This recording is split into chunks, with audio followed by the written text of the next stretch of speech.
Eu quero falar para você que a nossa igreja é uma igreja que ela prega a palavra na sua totalidade.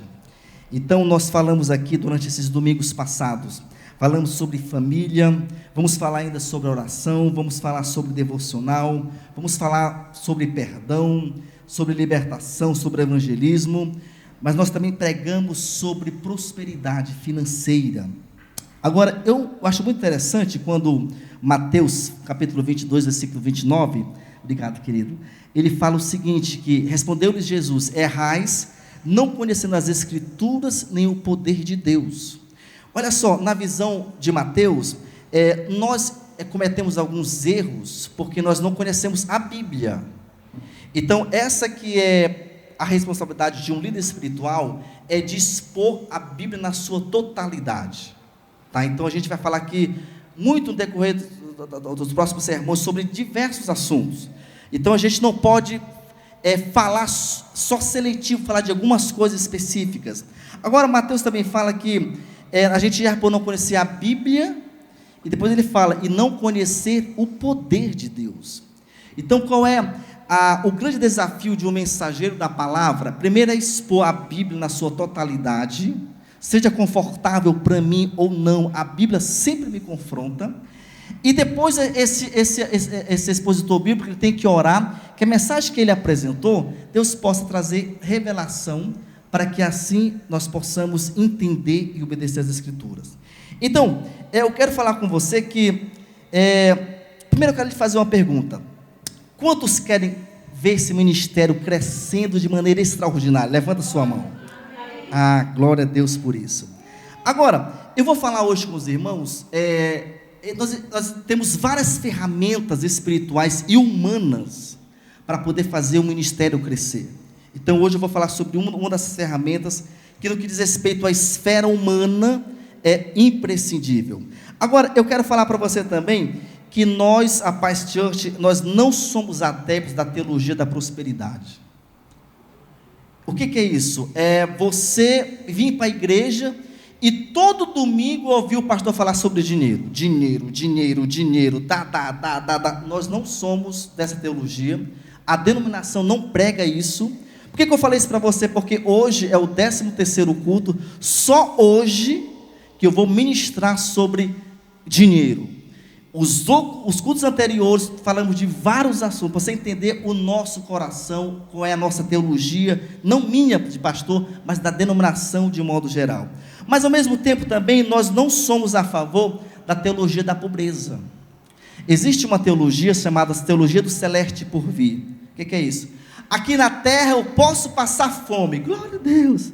Eu posso ser miserável, glória a Deus, porque lá no céu eu vou ser rico.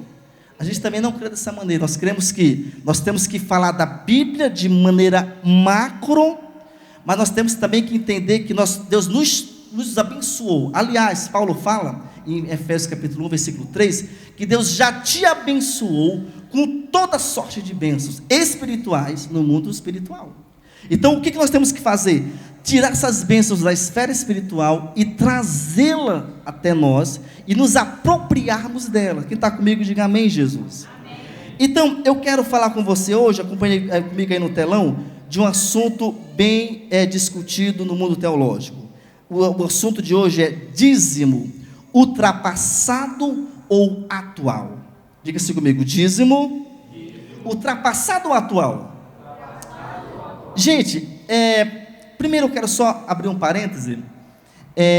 Ano passado eu concluí a minha dissertação em teologia sistemática. Então eu escrevi 147 páginas sobre Paulo. Eu peguei todas as epístolas paulinas, nós esmiuçamos ela, e eu peguei parte de alguns assuntos para a gente poder trazer aqui hoje dessa minha dissertação.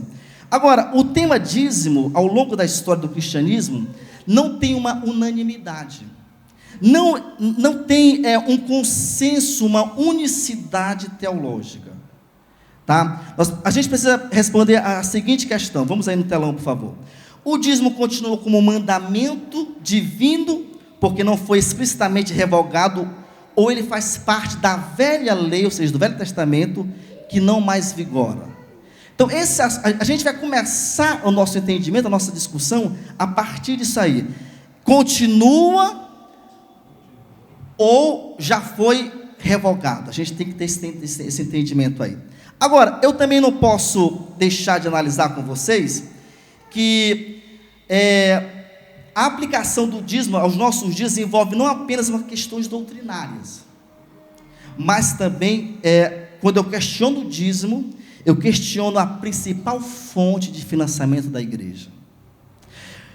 Eu perguntar a priori para vocês, quantos querem ver a igreja crescendo? Todo mundo levantou a mão. Isso é muito bom. Só que eu vivo em um mundo humano, que precisa se pagar aluguel, que precisa de dinheiro para poder ter manutenção, como essa aqui, um culto funcionando, que precisa de dinheiro para a gente ir para um prédio maior. Amém ou não, gente? Nós sonhamos em ter um prédio grande na Zona Sul, na Zona Norte, na Zona Leste, lá no Bancário Zona Sul, mas para isso, gente, estou falando para vocês porque eu sou consultor financeiro de uma empresa que vende milhões por mês. Estou falando de dinheiro porque eu sou formado em gestão empresarial, estudei sobre isso, então a gente entende que não tem como fugir, não adianta eu espiritualizar, vamos só orar para crescer, não vai rolar. É preciso uma viabilidade econômica. Por isso que eu quero falar com os irmãos sobre isso aí hoje. Agora, vamos analisar o mundo externo.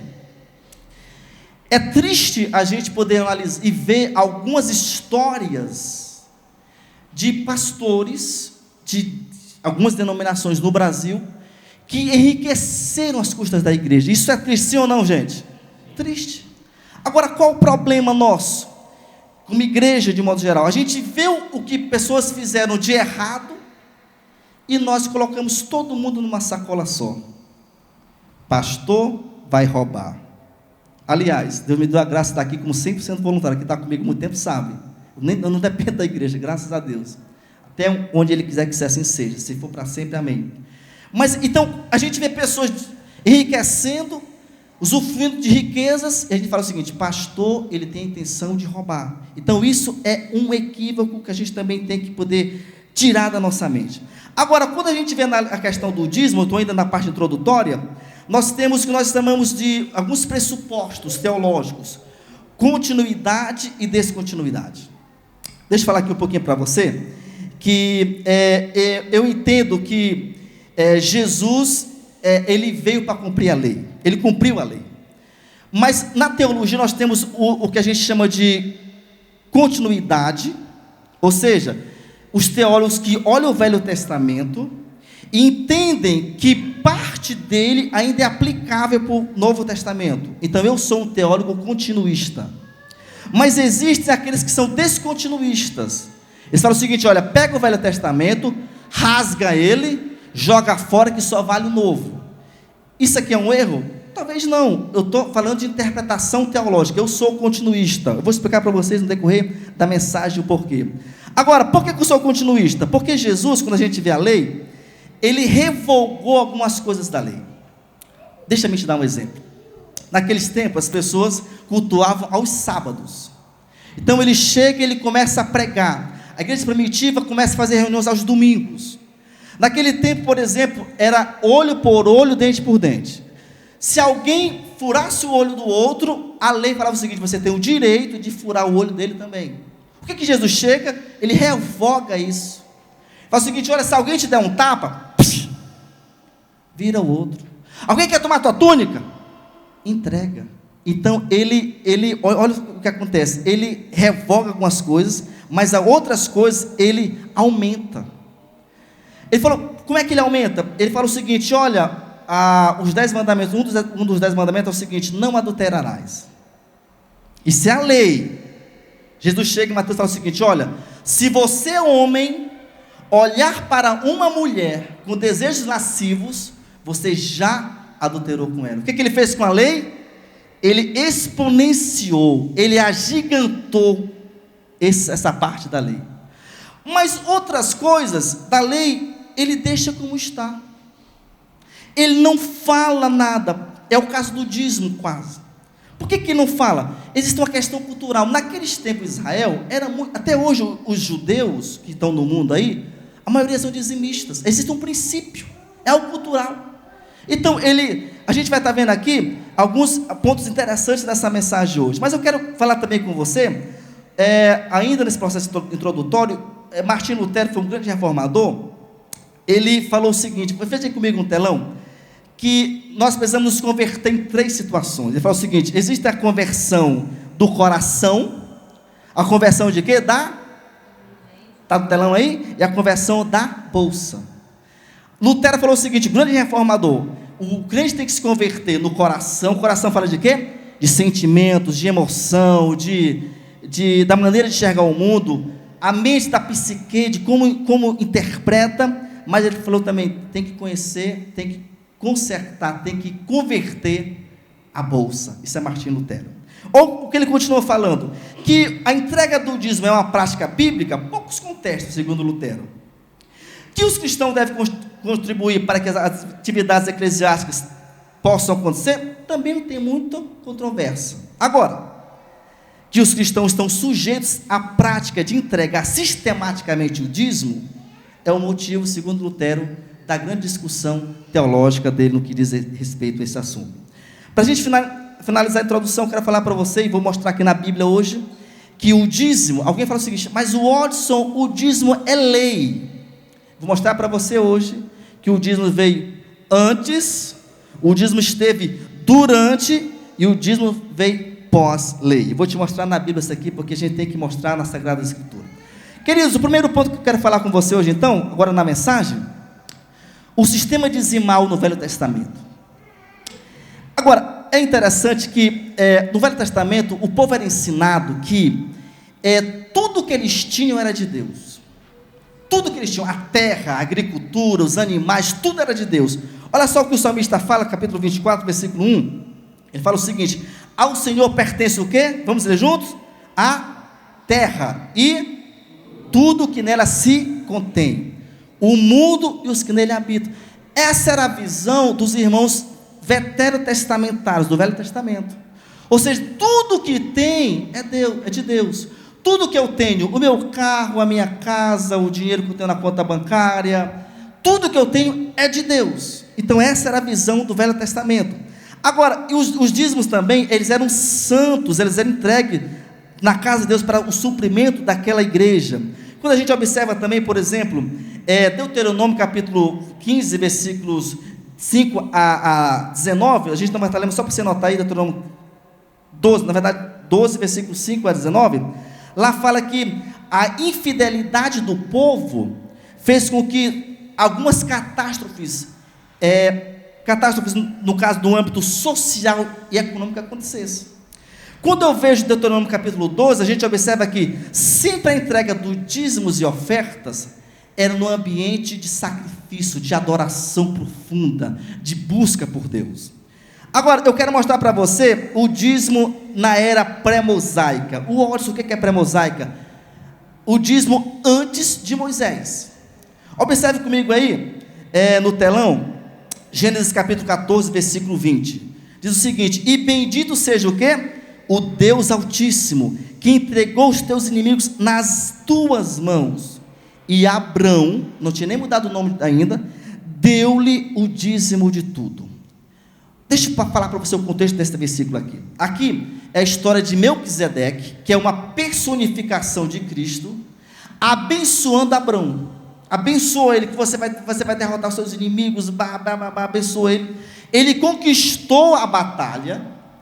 E agora Abrão chega a esse Melquisedeque, rei de Salém, e a Bíblia fala que ele dá o dízimo de tudo. O Odson, porque era pré-mosaica. Irmãos, vamos entender um pouquinho a parte da cronologia do tempo aqui. Vocês lembram comigo que Abraão, ele recebeu uma palavra aos 75 anos de idade: você vai ter um filho que vai dar continuidade à sua geração. Lembra disso aqui? Quando é que Isaac chegou? Abraão tinha quantos anos? 100 anos. Então, vamos entender aqui, para você entender que a distância temporal de Abraão até Moisés.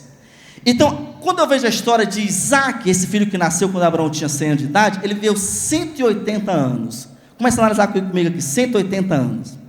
Depois, esse Isaac, ele tem um filho chamado Jacó. Jacó viveu 147 anos. Está vendo a distância de Abraão até Moisés, que é a lei? Depois a gente vê a história que Jacó chega no Egito e o pessoal passa quanto tempo lá no Egito? Quantos anos? 430 anos. Somou mais ou menos aí? 180, 147, 430. Irmãos, quando a gente analisa essa questão, são em torno de quase 800 anos de Abraão até Moisés. Por que a pessoa fala o seguinte: o dízimo é lei? Não, nós vimos aqui no relato bíblico que ele veio 800 antes da lei, 800 anos. Então ele é pré-mosaico, ok? Agora, na era mosaica, no tempo de Moisés, quando eu analiso, por exemplo, a gente começa a ver a questão do dízimo a partir de Levítico 27. Não vamos estar lendo aqui agora, mas lá fala que o dízimo era entregue como uma porção santa ao Senhor. O versículo 32 de Levítico 27 fala que era santo. O que é santo? Naqueles tempos não era dinheiro do sujeito, era de Deus. Então era uma parte santa ao Senhor. Quando eu vou para Números capítulo 18, dos versículos 21 a 32, lá pela primeira vez são nomeados os levitas para receber os dízimos. Quem eram levitas? Os levitas eram uma tribo que era dedicada para poder prestar culto a Deus, para poder limpar o templo, para poder fazer o culto acontecer, para poder fazer os sacrifícios. Então, por que esse povo, eles tinham que receber os dízimos naquele tempo? Primeiro porque Deus falou o seguinte: olha, a tribo de Levi não vai receber herança na divisão da terra, porque eles são, a porção deles é o Senhor, ou seja, eles são exclusivos de Deus. Esse é o primeiro ponto. Segundo, por que eles recebiam? Porque eles eram integrais do ministério. O sujeito, vamos dizer que eu sou um pai da tribo de Levi, eu me levantava todo dia e ia para o templo, para orar, para fazer sacrifício, para arrumar o templo. O meu trabalho era o quê? O templo. Por isso que Levi, a tribo de Levi recebia esse incentivo financeiro, esse sustento da igreja. Agora, quando eu vou também para Deuteronômio capítulo 12, versículo 6, acompanhe comigo no telão, por favor, aí. A esse lugar, que Moisés ensinando o povo, o que era esse lugar? O templo.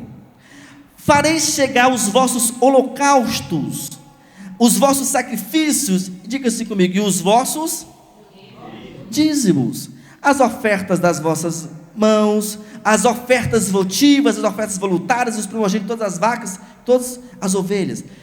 Moisés falou o seguinte: olha, vamos agora separar um local, para que vocês possam trazer esse sustento, para que o culto aconteça, e para que as famílias que trabalham nos cultos, lá no tempo de Deuteronômio, sejam sustentadas. Então, ele fala aqui de dízimos, e também que fala eu não vou entrar muito aqui no contexto, mas ele fala também de ofertas votivas. Eu quero só contar para vocês uma experiência. Eu discipulei o Lucas, que é cunhado da Sara. O Lucas, um rapaz casado com a irmã dela, muito abençoado. E eu lembro que o Lucas, ano passado, parece que ele estava desempregado, é isso, Sara? Eu discipulava ele, a gente começou a orar por emprego para o Lucas. E passou 1 mês, 2 meses, e nada. Eu orei, falei: Deus, me dê uma palavra para o Lucas. Falei: Lucas, eu quero te dar um desafio para você orar, para você saber se Deus te vai levar para esse caminho aqui. Falei: Lucas, eu quero que se você sentir de Deus, você preparar uma oferta votiva. O que é oferta? Deus, eu vou te separar um valor, e eu vou entregar na tua casa como um sacrifício, porque eu quero uma porta de trabalho.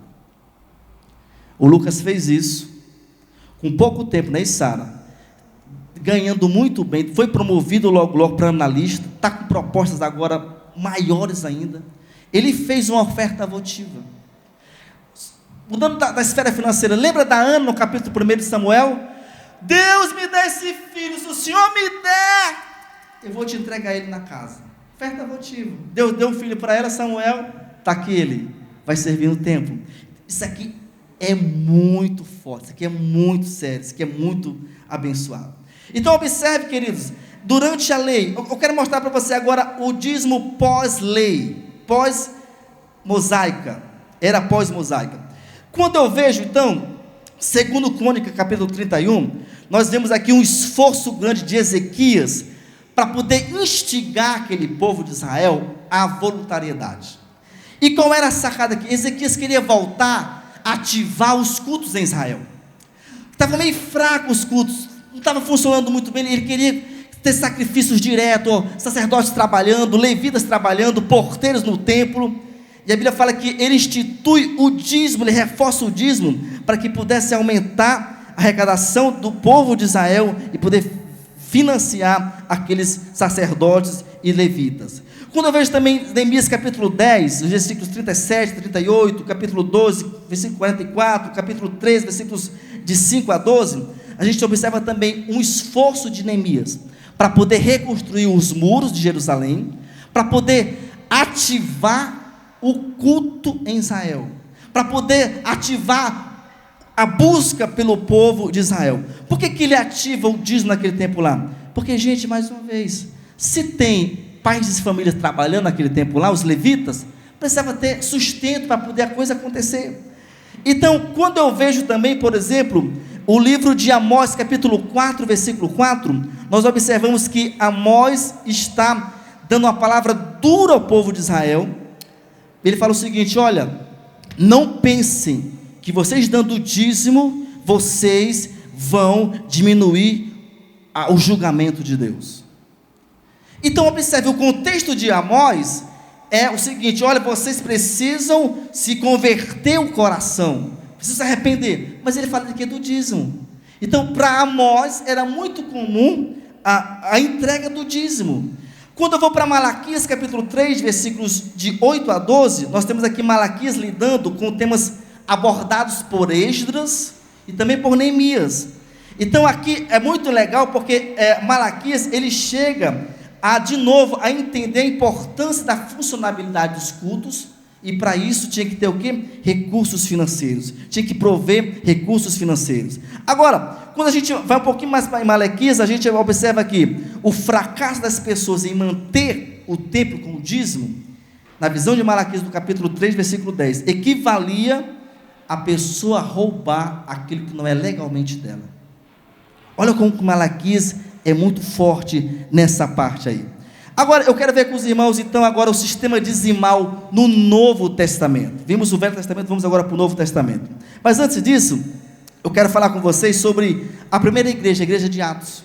No capítulo 12, dos versículos 44 e 45, a Bíblia fala que eles ministravam as necessidades dos santos. Naquele tempo lá, no primeiro século, a Bíblia diz que não existia pobreza naquela igreja. A pessoa que tinha 2 carros, ela vendia um para ajudar o outro. Eles tinham o que a gente fala, até hoje tem em Israel, kibbutz. Kibbutz são tribos, onde é muito comum, todo mundo usa tudo. Então existem comunidades em Israel, quando eu estive lá em 2014, que a gente viu, que tem um carro lá, o carro fica lá aberto, a porta aberta, eu faço parte daquela comunidade, eu chego, pego o carro do Carlos, vou lá no mercado, boto combustível, deixo de volta, o Carlos vai na minha roça, pega lá um legume. Então esse senso comunitário era muito nítido na igreja primitiva. Agora, quando a gente também vê a questão do Atos, existe um ramo da teologia que fala que o exemplo de Atos é um texto narrativo. Está contando-se uma história, não é normativo, não é uma ordem, é narrativo. Mas a minha pergunta é o seguinte: por que a gente não imitar os exemplos bons da primeira igreja? Nós queremos os mesmos resultados, sim ou não, gente? Nós queremos orar, pessoas serem curadas, libertas, almas sendo ganhas para Jesus, sim. Só que se eu quero os mesmos resultados, eu preciso fazer o quê? No mínimo, as mesmas coisas, para que eu chegue no mesmo caminho. Veja comigo aí, por favor, Atos capítulo 4, versículo 34 a 35, olha só. Pois nenhum necessitado havia entre eles, porquanto o que possuíam terras ou casas, vendendo, as traziam os valores correspondentes e depositavam aos pés dos apóstolos. Então se distribuía a qualquer um à medida que se tinha necessidade. O sujeito tinha 10 filhos, bota lá 5 quilos de arroz para ele. Só tem 5 filhos, bota só 2,5. Mediante a necessidade, a igreja ia se ajudando. Olha que coração. Quando eu vou para 2 Coríntios capítulo 8, dos versículos 1 a 5, nós temos a igreja dos macedônios. Paulo fala que, eu dissertei isso na minha dissertação, Paulo fala que eles eram muito pobres. Diga assim comigo, muito pobres. Agora levanta a mão e diga assim, eu sou muito rico. Fala com fé, eu sou rico. Aleluia. Paulo fala, olha, eles eram muito pobres. Mas ele fala o seguinte, mas a pobreza deles não os impediu de contribuir. Eu reconheço, quando eu era adolescente, morava em Macapá, a minha mãe pastoreava uma igreja de bairro, do bairro novo, estava começando, chamado Novo Horizonte. Quando a gente falava da marcha do amor, onde quer trazer um quilo de alimento não perecível, lembro que algumas irmãs falavam o seguinte, pastor Angélico, eu não consigo trazer nada. Ela falava o seguinte, vem cá, traga meio quilo de arroz. Pode fechar e traz. Não é o produto, não é a quantidade, é o coração. E eu lembro que as irmãs já chegavam lá na igreja, trazendo meio quilozinho. Era pouco, mas é semente. Quem está comigo aí? Quem está entendendo? Era semente. Deus abençoou tantas pessoas lá, eu lembro. Agora, deixa eu mostrar para você aqui, nós temos 3 passagens, no mínimo narrativas, sobre o dízimo no Novo Testamento. Veja comigo, o livro de Mateus capítulo 23, versículo 23, essa mesma passagem está em Lucas capítulo 11, versículo 42, a mesma passagem, o texto mateano e lucano são o mesmo texto. Olha só o que diz aí, Mateus falando que Jesus tinha falado, ai de vós escribas e fariseus, hipócritas, porque dais o quê? O dízimo da hortelã, do endro e do cominho, e tem negligenciado os preceitos mais importantes da lei, a justiça, a misericórdia, a fé. Deveis, no imperativo, porém, fazer estas coisas. O que são essas coisas? Vocês devem ser justos, vocês devem ser misericordiosos, vocês têm que ter fé, mas vocês não podem omitir aquelas. Quais são aquelas? A primeira parte do texto, aqui a professora Terezinha me ensinou no português, interpretação de texto. Vocês têm que ser justos, misericórdios e cheios de fé, mas não deixem também de fazer. Irmãos, aqui os escribas e fariseus, eles eram até exagerados. Quando o texto fala assim, hortelã, endro e cominho, eles eram bem minuciosos, tudo eles davam.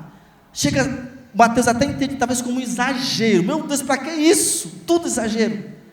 Mas faltavam coisas importantes para eles. Então aqui nós observamos, pelo menos uma menção narrativa de Jesus, olha, sejam justos, misericordiosos e cheios de fé, mas não esqueçam, não omitam, não deletem o que os fariseus e escribas fazem, que é a entrega do dízimo.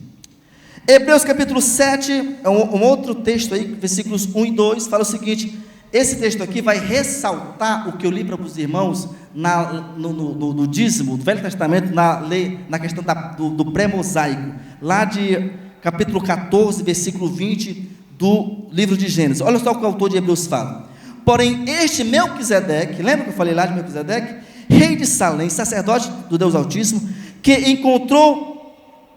saiu ao encontro de Abraão, quando voltava das matanças dos reis, e o abençoou, para o qual também Abraão separou o dízimo de tudo.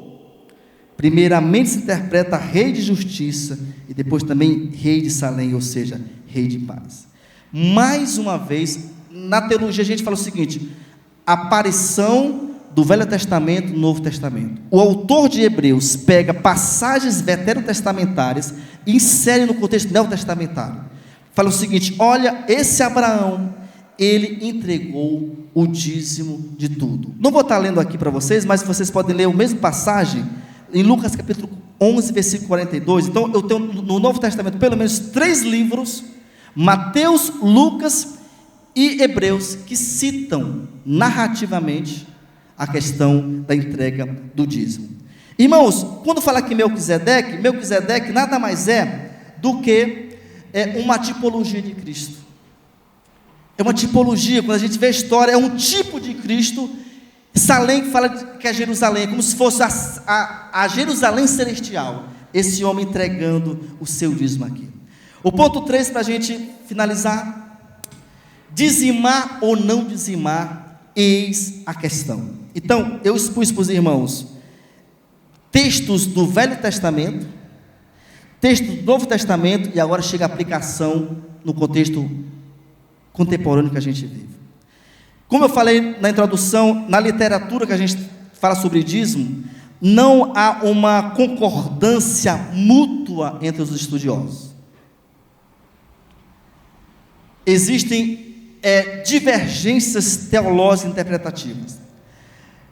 Pelo menos 3. A primeira é o seguinte, a primeira divergência: se o dízimo é uma forma obrigatória de contribuição para os crentes de hoje. E eu digo para você, não é obrigatório. Diga assim comigo, não é obrigatório. Não é. Como também não é obrigatório eu estar na igreja. Como também não é obrigatório eu me casar, eu ficar solteiro, casado. Eu não sou obrigado a fazer nada, gente.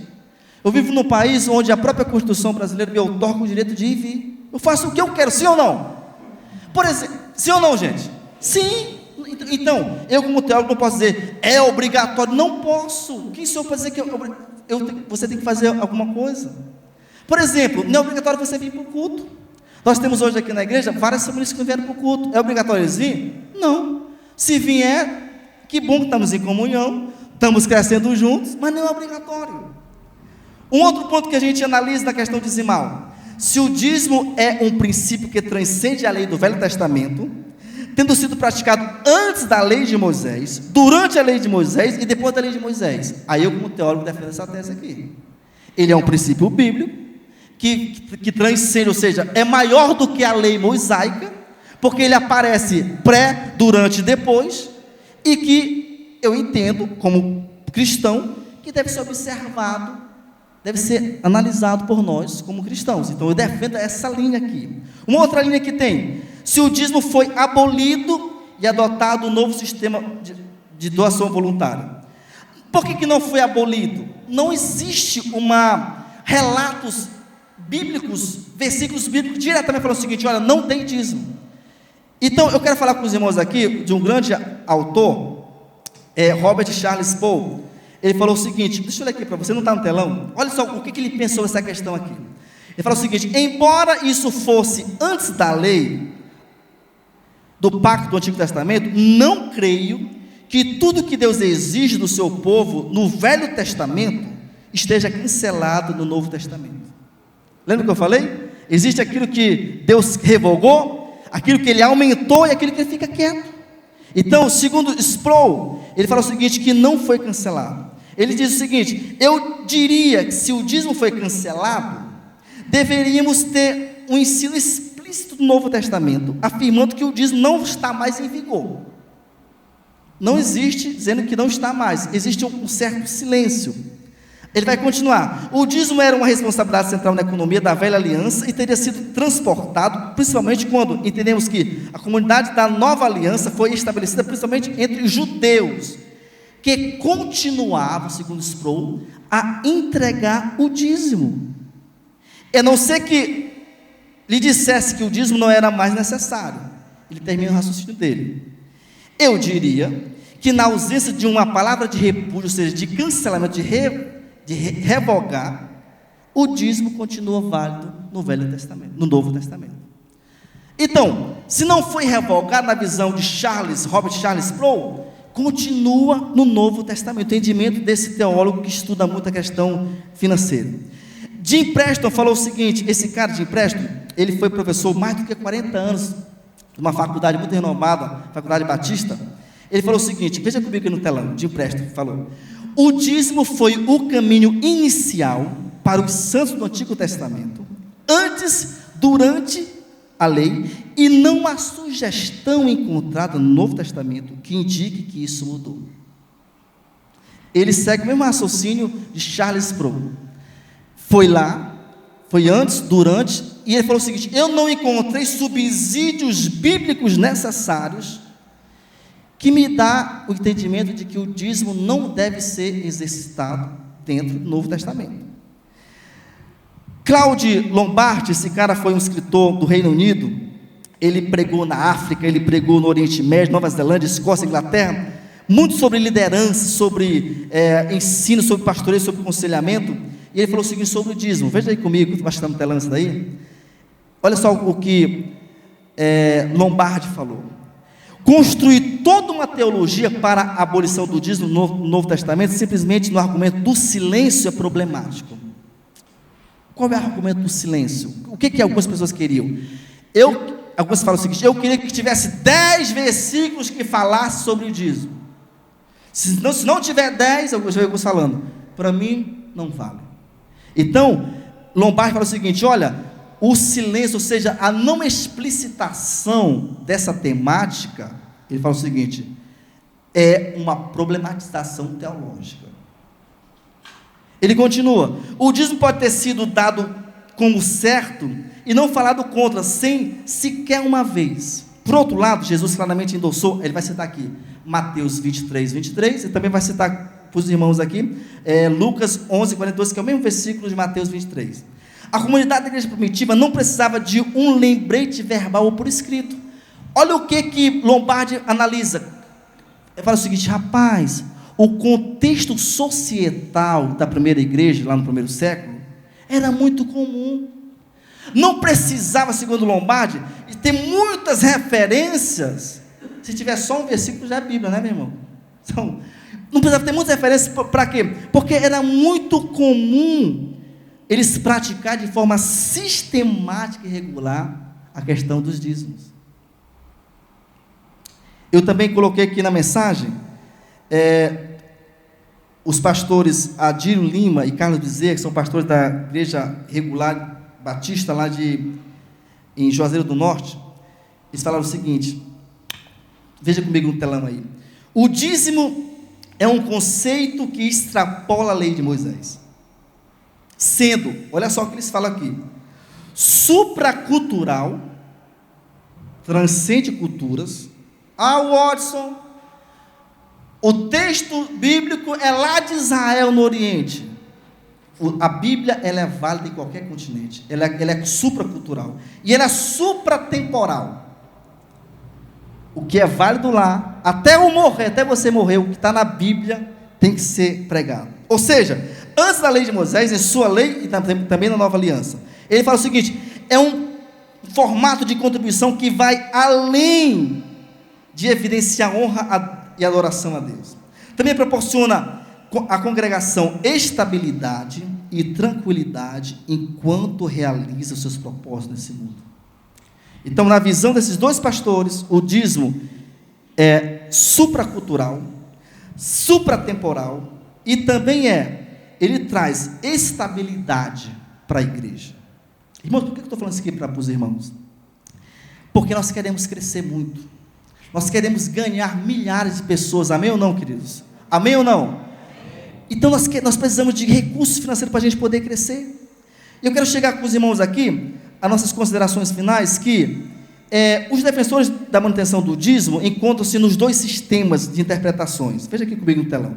Primeiro, o dízimo é um mandamento do Antigo Testamento que não foi revogado no Novo Testamento. Essa é a linha que esse homem que vos fala defende.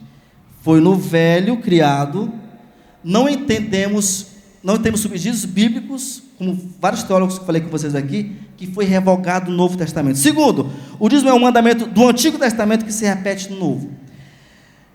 Eu entendo que ele se repete de maneira narrativa, não normativa.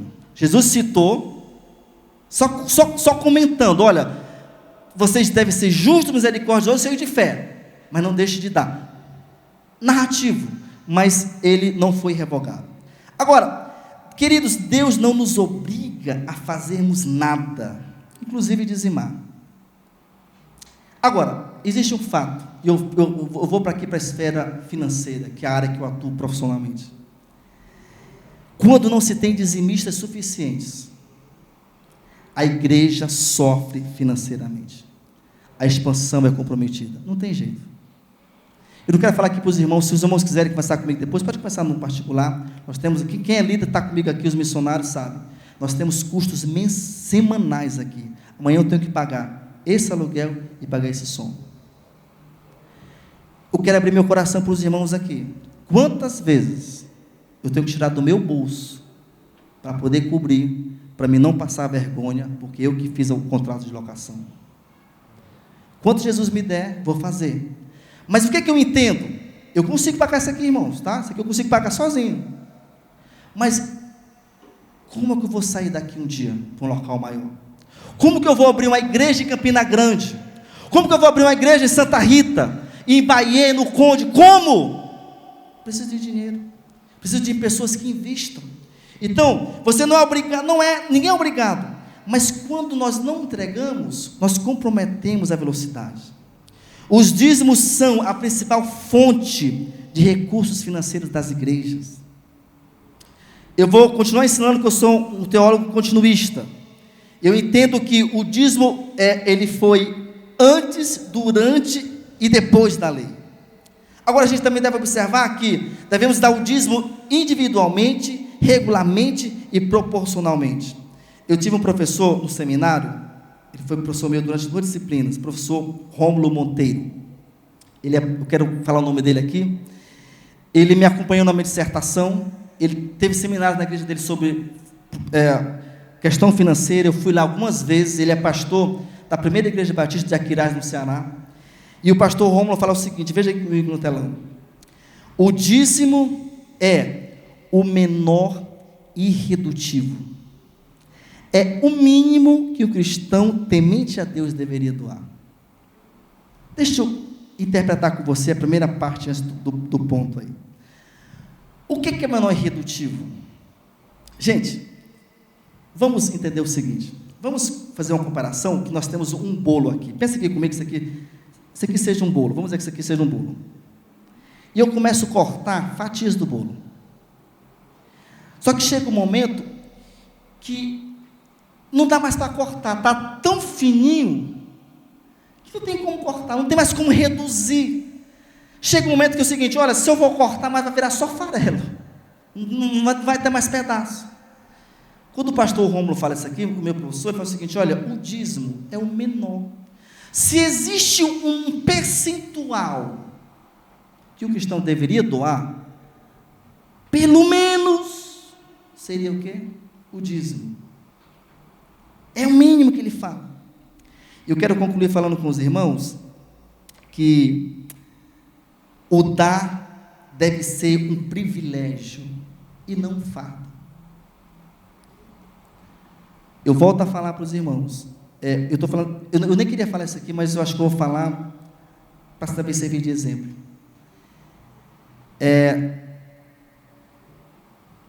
Durante esses 8 meses, eu ainda sou o maior dizimista dessa igreja. Mas eu tenho orado, Carlos.